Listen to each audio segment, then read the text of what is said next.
Daremos prosseguimento a essa aula sobre prescrições do conceito à aplicação, com o intuito de fornecer o máximo possível de informações que possa trazer a vocês o conhecimento de como realmente funcionam os bractes pré-ajustados.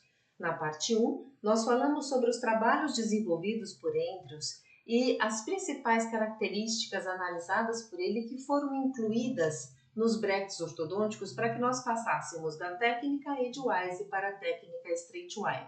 E também discutimos com vocês sobre o trabalho de pesquisa que realizamos em brasileiros com oclusão normal para verificar se os dados, os valores utilizados por Andrews para desenvolver a prescrição dele e as suas variações se aplicariam ao nosso público de brasileiros. E a resposta foi que sim, dentro de algumas variações clinicamente não significativas, é possível aplicar os valores determinados por Andrews. Nessa parte 2, nós vamos observar como funcionam as prescrições e quais são os principais fatores que influenciam a leitura, principalmente do torque. É muito importante nós nunca nos esquecermos que prescrição se refere não só a posicionamentos de coroa e de raiz no sentido vestibulolingual, ou seja, de prescrição de torques, mas também se relaciona às angulações, às rotações, ao posicionamento de inset e offset das coroas dentárias. Então, é um conjunto de características das coroas dentárias que são incluídas nos bractes. Porém, o que mais varia entre as diferentes prescrições existentes no mercado são os valores de inclinação e de angulação. E nós vamos nos ater nessas duas características e vamos falar um pouco mais sobre torque devido às particularidades da necessidade de leitura de torque nos tratamentos ortodônticos.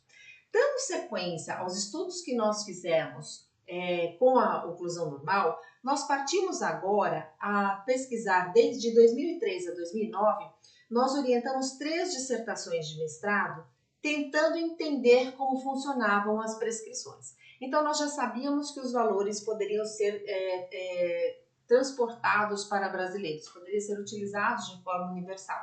Agora, nós precisamos entender como que funcionam as diferentes prescrições idealizadas pelos seus principais autores. Existem inúmeras prescrições no mundo, mas aqui no Brasil, uma das mais utilizadas é a prescrição de Leopoldino Capelosa, além de Roth e MBT, e também, mais recentemente, dos anos 2000 para cá, a prescrição de autoligado. Então, lá em 2003 a 2009, nós orientamos 3 trabalhos, onde nós buscamos verificar o comportamento da prescrição MBT, da prescrição Capelosa 2 e da prescrição Damon S, o S de Standard, que seria a prescrição padrão do Damon, já que ele apresentou 3 prescrições, o High Torque, o Low Torque e o Standard.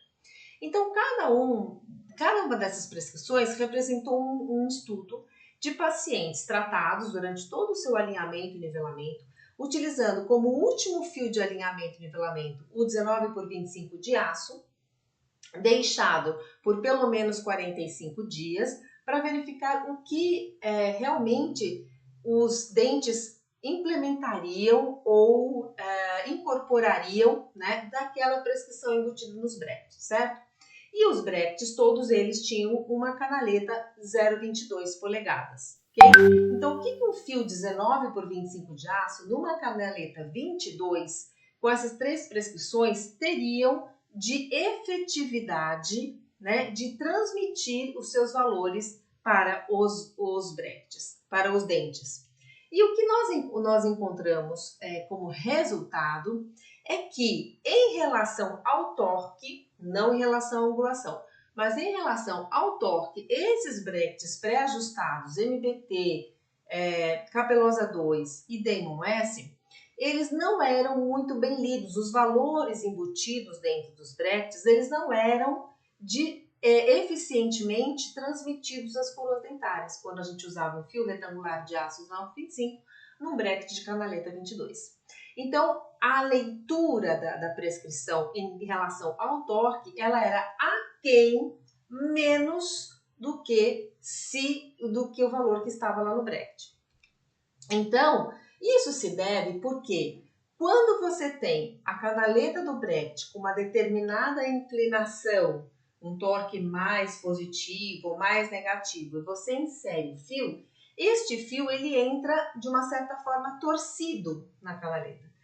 Você pode tanto torcer o fio, ou seja, dar o torque efetivamente, fazer a dobra, né, de terceira ordem no fio e dar o torque e inserir na canaleta horizontalizada, ou você pode ter a prescrição incorporada na canaleta com uma inclinação mais para baixo ou mais para cima e inserir o fio reto. Nas duas situações, o fio ele vai ter uma torção diferente no Brecht do que está colado ao dente. E essa torção, essa diferença, né, de inclinação de torção entre eles vai criar um certo pressionamento dentro da canaleta, né, provocaria um certo pressionamento que geraria leitura de torque. O que acontece é que quando o fio é inserido na canaleta, ele consegue ter um jogo lá dentro, ele consegue movimentar lá dentro. Então, toda aquela torção introduzida, ela não exerce uma pressão 100% compatível com a torção que ela tem. Porque a canaleta do Brecht é 22 por 28 e o fio é 19 por 25. Então, o fio é ligeiramente menos espesso do que toda a área da canaleta. Então, com isso, ele tem um certo jogo, ele consegue fazer uma torção, ou seja, ele consegue perder parte dessa pressão, né? Então, essa torção do fio em torno do seu longo eixo ou a inserção de um fio reto num Brecht inclinado, torcido, provocaria uma pressão que provocaria um movimento de raiz. Isso efetivamente é leitura de torque. Mas o que acontece, a nossa leitura em função dos três trabalhos terem mostrado resultados semelhantes de que não há uma transmissão do torque que está inserido dentro do Brecht à raiz do dente ou ao dente como um todo, a gente tem a leitura de que ele cede, ele perde parte dessa ativação quando é inserido dentro da canaleta, tá? Então, essa perda, né, de pressão, ou esse jogo que o fio dentro tem da canaleta, essa capacidade de girar dentro da canaleta, perdendo parte da ativação, é por conta desse chamado slot play, dessa folga que existe entre fio e Brecht. É uma folga pequena, mas ela existe e nós conhecemos como slot play, certo? Quanto maior for a diferença entre a área, a zona da canaleta e a espessura do fio, mais o fio consegue torcer, girar, mais folga tem, maior o slot play, menor a capacidade de leitura de torque, certo? É muito importante nós termos sempre em mente o conceito de leitura de torque, né? Porque existe uma certa confusão. Quando a gente fala torque, na nossa cabeça vem o conceito de inclinação do dente, certo? E quando a gente fala inclinação também, então qual a diferença entre torque e inclinação? A gente vai conceitualmente separar esses dois conceitos para ficar mais claro o entendimento. Então, quando a gente fala que o dente leu o torque ou que houve leitura de torque, significa que houve um movimento de raiz, que efetivamente é o que seria a intenção do torque, né? Então, quando o fio entra torcido e faz aquela pressão em paredes opostas dentro da canaleta, a intenção é gerar um binário dentro do Brecht, uma força superior e uma força inferior, que faça com que o dente gire em torno deste fio. E aí, com o centro de rotação próximo da coroa, com maior movimentação de raiz. Então, quando nós nos referirmos à leitura de torque, significa movimento maior radicular e menor coronário. Quando nós nos referimos à inclinação, aí efetivamente nós vamos estar falando de um movimento maior de coroa e menor de raiz, que é o que acontece durante o processo de alinhamento e nivelamento com os fios redondos, com aqueles fios que não têm a capacidade, mesmo que torcidos, de criar esta força, essa tensão, esse binário da Brecht, porque ele é redondo, né? Então, quando nós fazemos o alinhamento e nivelamento com os fios redondos, as coroas dentárias, elas são alinhadas. Então, as coroas se movimentam mais e pouca movimentação dos ápices ou das raízes. Isso significa, então, alteração de inclinação. Então, inclinação, movimento maior de coroa e menor de raiz, e leitura de torque, movimento maior de raiz e menor de coroa. Então, esse seria um movimento de torque, onde eu tenho uma rotação também, no sentido vestibulolingual do dente, só que a coroa se movimenta pouco e eu tenho maior deslocamento do ápice, devido a um binário intrabract que se consolida com essa torção, com essa pressão do fio nas canaletas. E esse seria um movimento de inclinação com maior movimentação coronária, que acontece quando a gente coloca mola, elásticos e um alinhamento e nivelamento com fios de baixo calibre com os fios redondos, certo? Dito isso, fica mais agora fácil nós entendermos o conceito de leitura de torque. E para nós entendermos esse entendimento de que o fio mesmo torcido ou com o bracket apresentando prescrições, a gente tem uma folga e a leitura não é como nós esperávamos que seria, eu vou exemplificar vocês com um caso clínico, um caso concreto. Então, imaginem vocês uma paciente que tem ali uma quantidade X de apinhamento, um pouco de sobremordida, e fez um tratamento ortodôntico sem extração, sem desgaste, sem nada, um alinhamento, uma sequência de alinhamento e nivelamento simples, utilizando uma prescrição MBT. Então, usou o Clarity SL superior e inferior, que tinha uma prescrição MBT. A prescrição MBT, que nós já comentamos na parte 1, McLaughlin, Bennett e Trevize, ela tem um valor positivo nos incisivos centrais superiores de 17 graus. Então, dentro da canaleta, a canaleta do Brecht do MBT, ela tem uma inclinação no sentido oclusal, no incisivo superior, de 17 graus. O que significa que quando eu entrar com meu fio 19 por 25, vai ter uma pressão que, teoricamente, o dente faria uma rotação em torno desse fio, levando a raiz para a lingual, gerando uma inclinação da coroa ou uma leitura de torque da coroa de 17 graus. O incisivo lateral superior tem um valor de mais 10 nessa inclinação. E os incisivos inferiores têm uma inclinação de menos 6, ou seja, a inclinação do Brecht dos incisivos inferiores, eles têm uma inclinação para cervical e não para oclusal, né? Para cervical, como é no inferior, também é para baixo. E aí entramos com o fio reto, vai fazer uma força, o dente então vai rotacionar em torno deste fio, levando a raiz para vestibular até, teoricamente, atingir o valor de uma leitura de torque de coroa de menos 6. Então, isso seria o que aconteceria se o fio 19 por 25 de aço tivesse a capacidade de travar dentro da canaleta de 22 por 28, criar uma pressão suficiente para fazer essa quantidade, essa amplitude de movimentação. Essa paciente foi tratada então com uma sequência de fios utilizada, que foi começando com fios redondos 14 e 16 na Naitai Termo, passando para retangulares de Naitai ainda 16 por 22 e 18 por 25 e finalizando com fio de aço 19 por 25 por 2 meses, certo? Por 60 dias.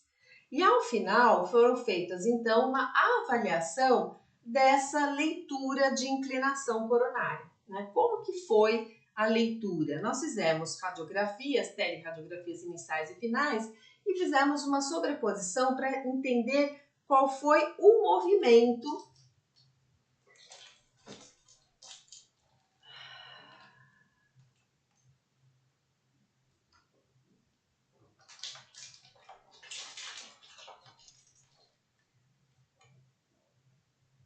para entender qual foi o movimento que efetivamente esses incisivos fizeram, certo? Então, se a gente for aqui desenhar, né, o contorno do incisivo superior e do incisivo inferior, a gente observa flagrantemente uma redução de torque ou uma redução, melhor dizendo, de inclinação, né, dos incisivos nas suas bases ósseas. E aí foi feito todo o processo de alinhamento e nivelamento, chegando nesse estágio 2 meses após o uso do fio 19x25 de aço. E quando nós fazemos esse mesmo desenho, o que a gente observa? Qual foi o tipo de movimentação executado pelos incisivos superiores e inferiores? Foi um movimento de torque, com maior movimento de raiz, ou foi um movimento de inclinação com maior movimento de coroa? E a gente observa flagrantemente na sobreposição que o ápice pouco se movimentou, ele está praticamente no mesmo lugar, a coroa do incisivo superior vestibularizou e a coroa do incisivo inferior também vestibularizou.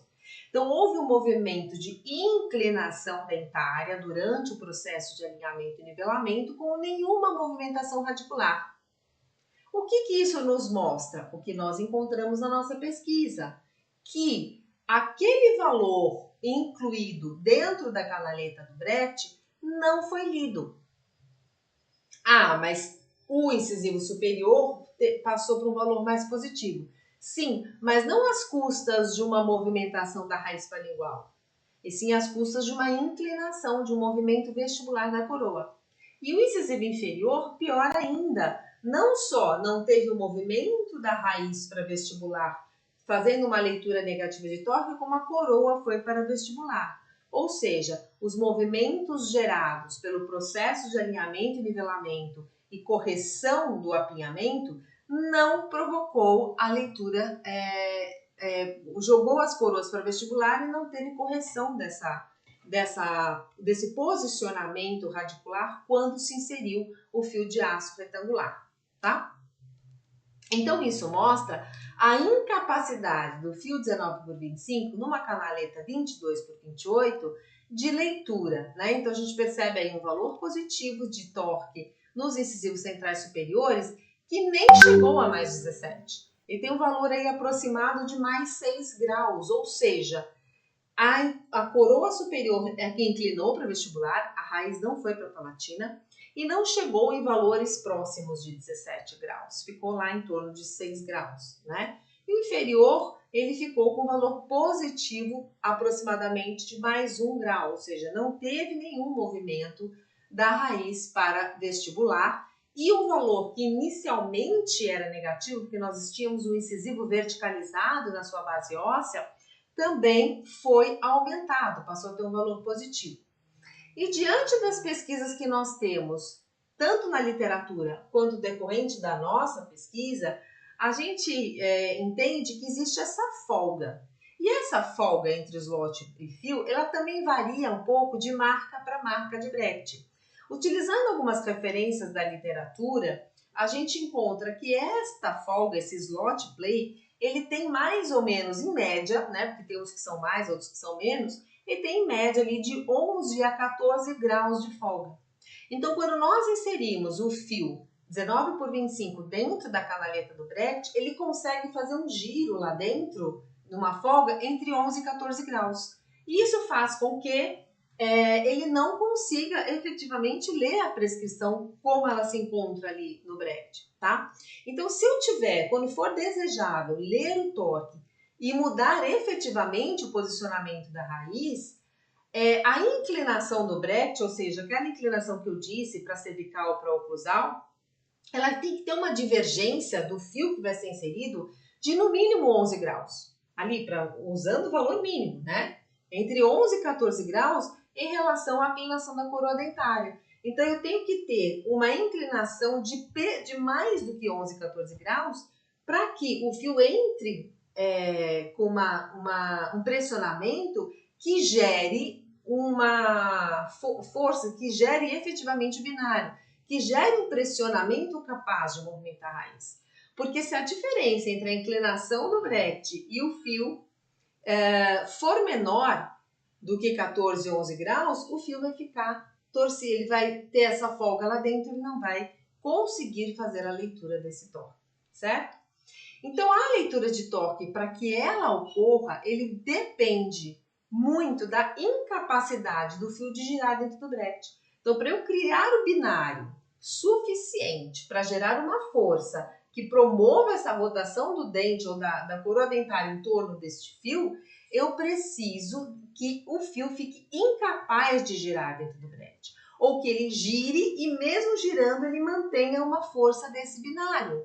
E é por isso que eu preciso que esse valor seja maior, essa diferença entre o torque do dente, né, do bracket e o fio. Então, eu preciso dessa incapacidade, eu preciso dessa força, que o fio esteja forçando as paredes opostas do bracket para provocar uma pressão periodontal mínima de indutora de remodelação que vai permitir o movimento, então, de raiz e que pelo menos essa raiz se movimente na direção da leitura do torque.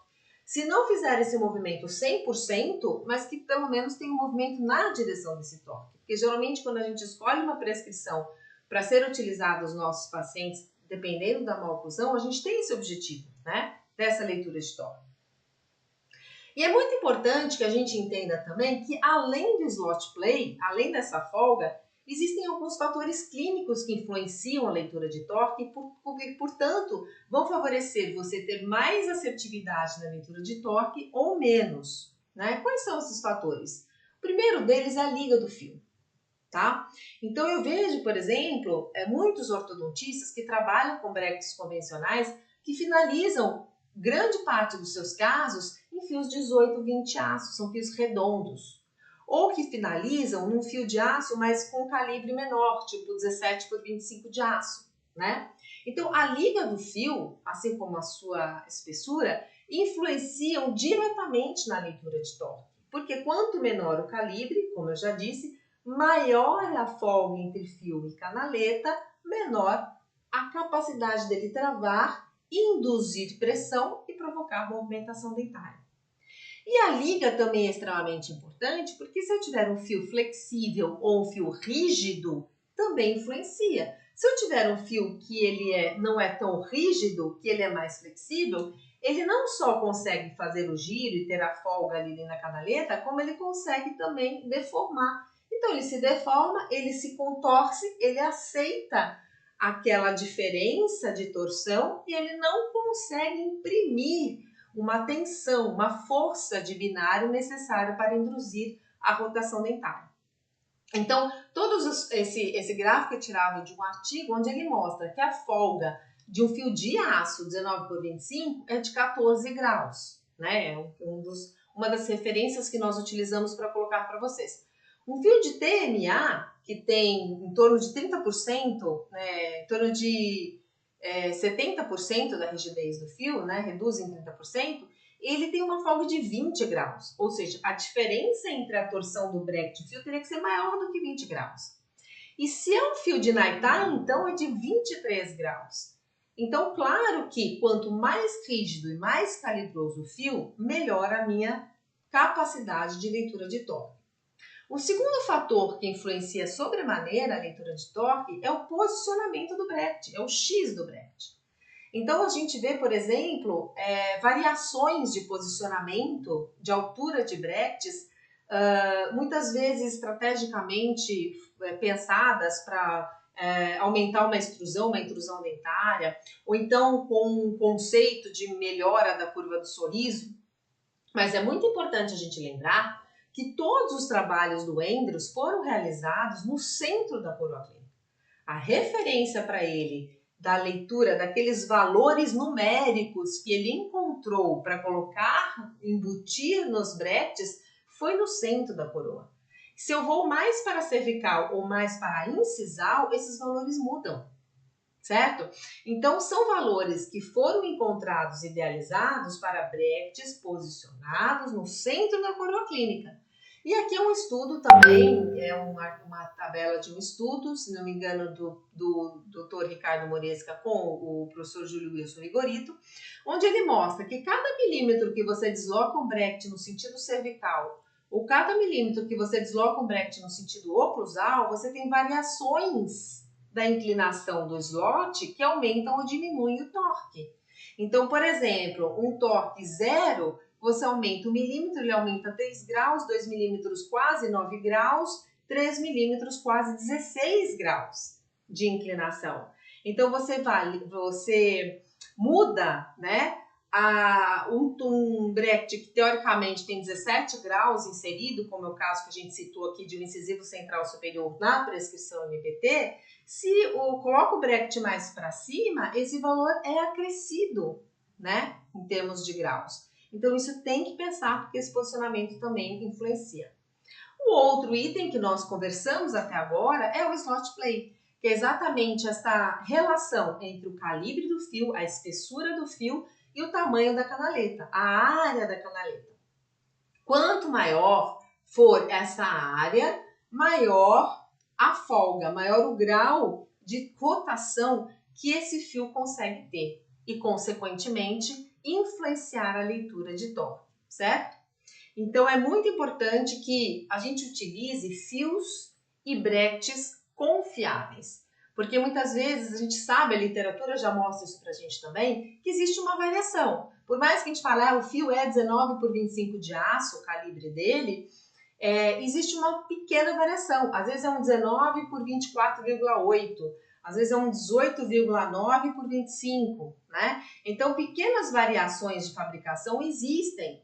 Então, se nós não utilizarmos fios de empresas confiáveis, a gente pode estar correndo o risco de ter variações maiores desta precisão, né, de confecção, de fabricação dos fios. A mesma coisa acontece com os brackets. Se nós não utilizarmos brackets de empresas confiáveis, a área da canaleta não pode ser que não seja exatamente 22 por 28.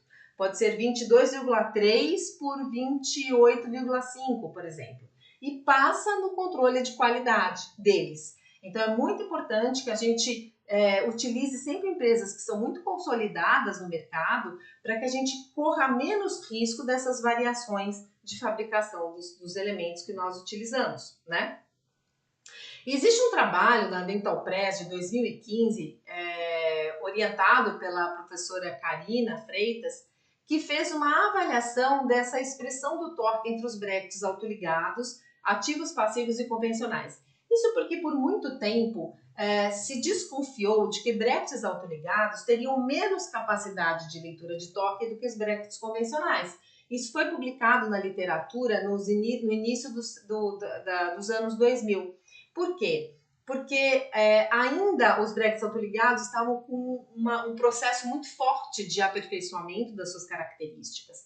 Então, realmente, no laboratório, em estudos laboratoriais, mostrava-se uma diferença, né?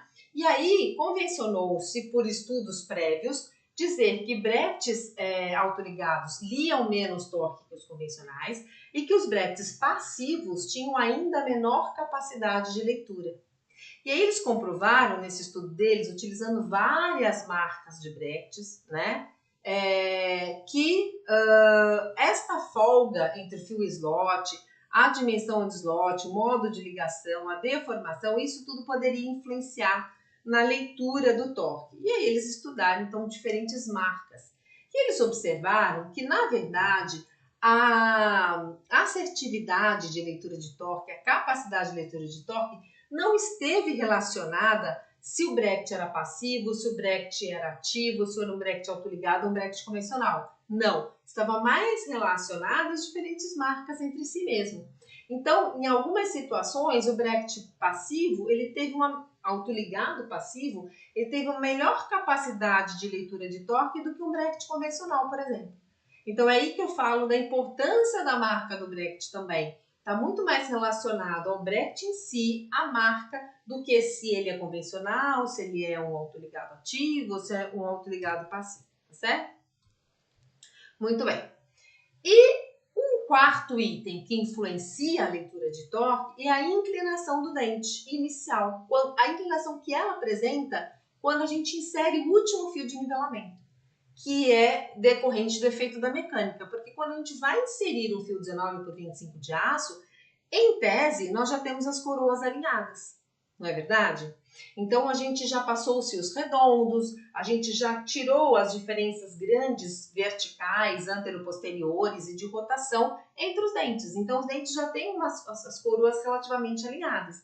Mas, muitas vezes, embora tenha o efeito da mecânica, a própria movimentação das coroas dentárias mude essa leitura de inclinação, os ápices eles são um pouco movimentados. Então, vão ter dentes que no final do alinhamento e nivelamento vão estar com as coroas alinhadas, mas ainda com uma leitura de verticalização das coroas. Vão ter dentes que vão vestibularizar muito a coroa, porque, por exemplo, casos de bastante apinhamento que seriam tratados sem extração, sem desgaste, as coroas vestibularizam para poder alinhar todo mundo. Então, aumenta aquela sensação de inclinação vestibular, né? Então, vão ter casos em que a coroa vai ter uma inclinação maior para vestibular e outros vão ter uma inclinação mais normal e outros ainda com uma leitura de inclinação lingual. Esta inclinação, quando a gente está com a coroa, isso vai tender a acentuar a inclinação do bracket também. E isso vai influenciar na capacidade de leitura. Então, se eu tiver uma coroa com uma inclinação, uma leitura de inclinação lingual importante, o bracket dela com certeza vai estar com o seu slot mais inclinado para no sentido oclusal se for superior, né? E no sentido cervical se for inferior. E aí, quando a gente colocar o fio dentro da canaleta, ele vai ter uma torção maior, ele vai travar mais nas paredes dos brackets, vai ter uma melhor capacidade. Se eu alinhar e nivelar minhas coroas dentárias, se meu paciente não tinha muito apinhamento, o processo de alinhamento e nivelamento não mudou muito a inclinação dos meus dentes e eles já apresentavam uma inclinação relativamente boa. Quando eu inserir o 19/25 e a coroa do meu dente tiver uma inclinação relativamente boa, é muito provável que esse fio ele entre com maior passividade, ele entre com menos travamento. E aí a capacidade de leitura de torque da prescrição é basicamente zero, tá? Então a inclinação da coroa dentária ou o torque que apresenta a coroa dentária no momento da inserção do último fio de nivelamento também vai influenciar a capacidade de leitura. E por fim, uma coisa que é pouco abordada na literatura é a inclinação do plano oclusal, que também influencia na leitura de torque.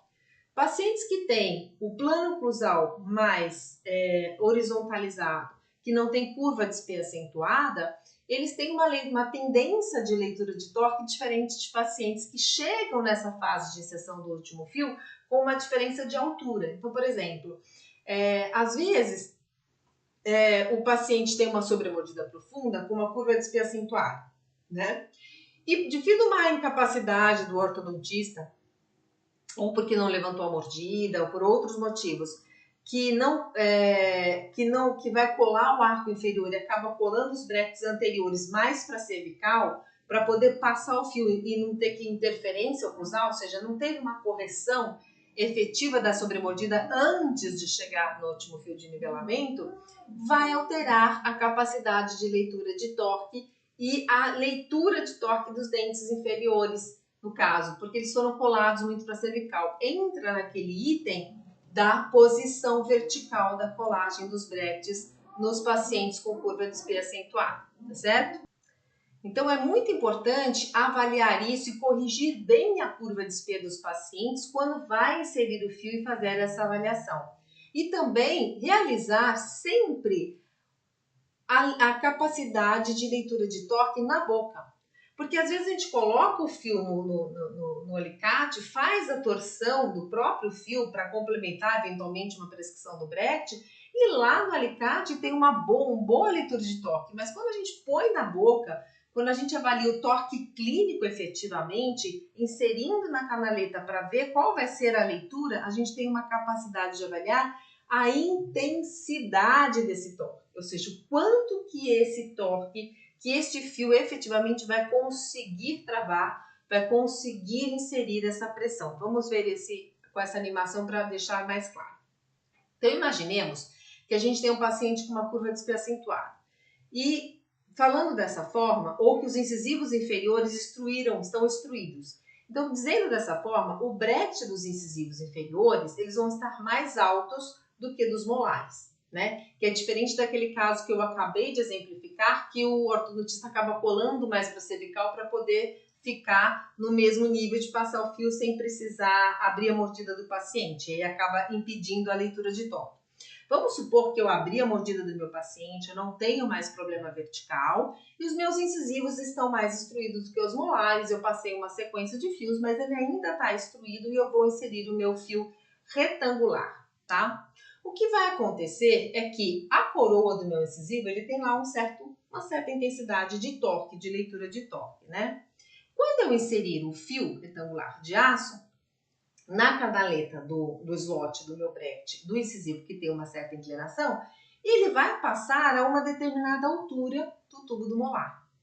Quanto maior a distância entre o fio e o tubo do molar, maior a capacidade rotacional que ele vai ter no incisivo, né? Porque eu vou ter uma certa distância ali, ó, da entrada do tubo até o fio. Quando eu inserir este fio na canaleta do tubo do molar, eu faço essa rotação, percebe, ó? Olha a rotação que acontece aqui na canaleta do incisivo, quando eu insiro o fio no molar, ó, ele gira, pressiona as paredes opostas do incisivo e promove essa, então, rotação com uma leitura que, nesse caso exemplificado, de raiz para vestibular e uma leitura de torque lingual na coroa, certo? E aí o dente vai tender a ter essa rotação em volta do fio. Se essa rotação que ele acontece quando a gente baixa o fio ou levanta, se for o inverso, e insere no tubo do molar, se essa rotação superar ali os 11, 14 graus, percebe?